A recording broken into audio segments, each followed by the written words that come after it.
தமிழ்நாட்டுக்கான என்னுடைய கனவு என்பது தனிப்பட்ட ஸ்டாலினின் கனவு மட்டுமல்ல, ஒட்டுமொத்த தமிழகத்தின் எதிர்பார்ப்புகளை உள்ளடக்கியதுதான் என்னுடைய கனவு. எல்லா துறைகளையும் ஆல்ரவுண்டரா உயர்ந்திருக்கிறோம்.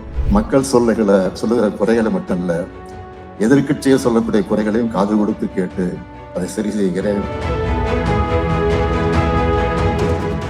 தென்னிந்தியாவின் முன்னணி இதழாக விளங்கி கொண்டிருக்கக்கூடிய த வீக் நடத்தக்கூடிய தமிழ்நாடு லீடர்ஷிப் சமிட் 2026 நிகழ்ச்சியில கலந்து கொண்டு தொடக்க உரை ஆற்றுவதில் நான் மிகுந்த மகிழ்ச்சி அடைகிறேன். திராவிட குடும்பத்தை சார்ந்த நம் சகோதர மாநிலமான கேரளத்தின் முன்னணி ஊடக குழுமமான மனோரமா குழுமத்தை தமிழ்நாட்டுக்கு நான் மனதார வரவேற்கிறேன். தமிழ்நாட்டில் நம்ம திராவிட மாடல் அரசு செஞ்சிருக்கக்கூடிய சாதனைகளையும் நிறைவேற்றி இருக்கக்கூடிய திட்டங்களையும் இந்திய அளவில் எல்லாருக்கும் கொண்டு சென்று சேர்ப்பதற்கான ஒரு மேடையை அமைத்து தந்ததற்காக முதல்ல என்னுடைய நன்றியை நான் தெரிவித்துக் கொள்ள விரும்புகிறேன். தமிழ்நாட்டுக்கான என்னுடைய கனவு என்பது தனிப்பட்ட ஸ்டாலினின் கனவு மட்டுமல்ல, ஒட்டுமொத்த தமிழகத்தின் எதிர்பார்ப்புகளை உள்ளடக்கியதுதான் என்னுடைய கனவு. 100 ஆண்டுக்கு முன்பு திராவிட இயக்கம் தொடங்கப்பட்டதிலிருந்து தமிழர்கள் காண தொடங்கின கனவு, அதை நோக்கி எங்களுடைய பயணத்துல கடந்த 5 ஆண்டு காலம் என்பது பெரும் பாய்ச்சலை கண்டிருக்கு. எல்லா துறைகளையும் ஆல்ரவுண்டரா உயர்ந்திருக்கிறோம். எல்லா பகுதிகளிலையும் பரவலான சமச்சீரான எல்லோருக்குமான வளர்ச்சியை எங்க திராவிட மாடல் ஆட்சியில சாதிச்சு காட்டியிருக்கிறோம். தமிழ்நாட்டில் உள்ள ஒவ்வொருத்தரும் தன்னுடைய பகுதியில தன்னுடைய வீட்டுல எந்த அளவுக்கு முன்னேற்றம் வந்திருக்குன்னு கண்கூட பார்க்கிறாங்க. அதனாலதான் ஆட்சிக்கு ஆதரவான அலை வீசுது. தொடர்ந்து நீங்க எங்களோட திட்டங்கள் எல்லாம் பார்த்துக்கிட்டு இருக்கிறீங்க.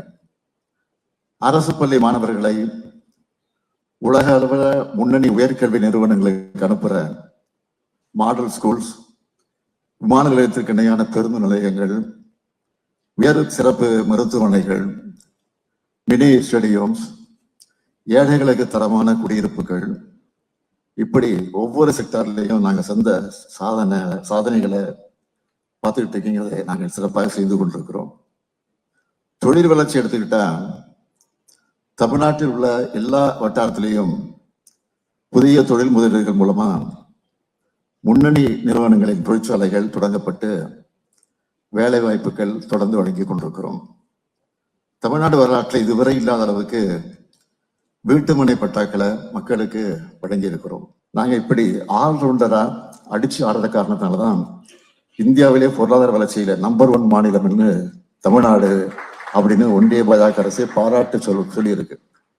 நம்பர் 1 மாநிலம் மட்டுமில்ல, இரட்டை இலக்க வளர்ச்சியை எட்டுன ஒன்லி மாநிலமும் நம்முடைய தமிழ்நாடு தான்.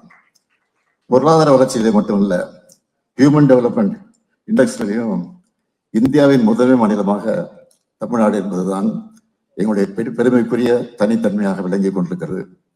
இந்தியா முழுக்க பாஜக ஆளுகிற மாநிலங்கள்ல, அதாவது டபுள் இன்ஜின் அவங்க சொல்ற டப்பா இன்ஜின் ஓடுற மாநிலங்கள்ல இப்படி ஒரு வளர்ச்சியை காட்டிட முடியுமா?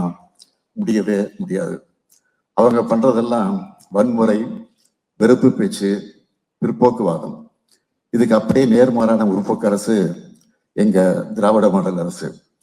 முக்கியமா நீங்க நோட் பண்ண வேண்டியது, நாங்க பண்ண சாதனைகள் எல்லாம் ஒன்றிய அரசின் உதவி இல்லாமலே சாதிச்சு காட்டி இருக்கிறோம்.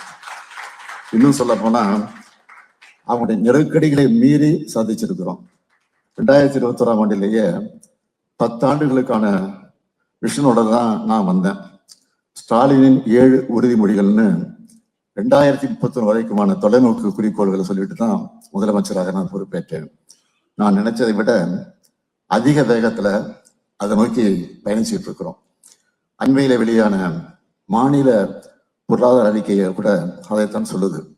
தமிழ்நாடு இதே வளர்ச்சியை தக்க வச்சுக்கிட்டா $1 மில்லியன் பொருளாதாரம் என்ற இலக்கை அடையும்னு அதில் சொல்லி இருக்கிறாங்க. என்னை பொறுத்தவரை மக்களின் தேவையறிந்து திட்டங்களை நிறைவேற்றி இருக்கிறேன். மக்கள் சொல்லுகிற குறைகளை மட்டும் இல்ல, எதிர்க்கட்சியை சொல்லக்கூடிய குறைகளையும் காது கொடுத்து கேட்டு அதை சரி செய்கிறேன். நேற்று மதுரை வந்த மாண்புமிகு பிரதமர் மோடி அவர்கள் மதுரவாயல் துறைமுக மேம்பால பணிகள் தாமதம் குறித்து குற்றச்சாட்டி அதை குறிப்பிட்டு பேசியிருக்கிறார். அவர் கூட்டணி வச்சிருக்கக்கூடிய அதிமுக தான் இந்த திட்டம் வரக்கூடாதுன்னு ஏற்கனவே தடை வாங்கினாங்க, வழக்குடன் வாதாடினாங்க. இந்த பணிகள் நாங்கள் இந்த ஒன்றிய அரசு கிட்ட சொல்லி இப்பதான் தொடர்ந்து நடந்துகிட்டு இருக்கு. திமுக ஆட்சி என்றால் வளர்ச்சி, வளர்ச்சி என்றால் திமுக ஆட்சி. இது தமிழ்நாட்டு மக்களுக்கு நன்றாக தெரியும். இருந்தாலும் பிரதமர் மோடி அவர்களுக்கு சொல்ல சாதனைகள் இல்லாத காரணத்தால் தான் தேர்தல் நேரத்துல பொய்யை அவிழ்த்துக்கிட்டு இருக்கிறார். இதை விட பெரிய காமெடியும் நேற்று மேடையில அவங்க பேசும்போது நடந்துச்சு. என்னன்னா, பழனிசாமி அவர்கள் அதிமுக ஆட்சி அமைக்கும்னு சொல்றார். அவரை மேடையில் வச்சுக்கிட்டு பிரதமர் மோடி அவர்கள் என்டிஏ ஆட்சி அமையும் என்று சொல்லுகிறார். யாருக்கு தலைமைன்னு தெரியாம இவங்க இப்படி ஒரு கூட்டணி இருக்கு. அதனால்தான் நான் என்னோட பிரச்சாரத்தை தொடங்கினப்போ இந்த தேர்தல் தமிழ்நாடு வெர்சஸ் என்டிஏன்னு தெளிவாக சொன்னேன். இதை நான் சொன்னப்போ சில கேள்வி எழுப்பினாங்க. ஆனா பிரதமர் மோடி அவர்களும் உள்துறை அமைச்சர் அமித்ஷா அவர்களும் ஒவ்வொரு முறையும் தமிழ்நாட்டுக்கு வர்றப்பவும் நான் சொன்னதை தான் உறுதிப்படுத்திட்டு போறாங்க. தமிழ்நாடு அணியா டெல்லி அணியா என்ற இந்த தேர்தலில் நிச்சயம் தமிழ்நாடு வெல்லும். அந்த திராவிட மாடல் 2 எங்க ரெக்கார்டை நாங்களே பீட் பண்ணுவோம்.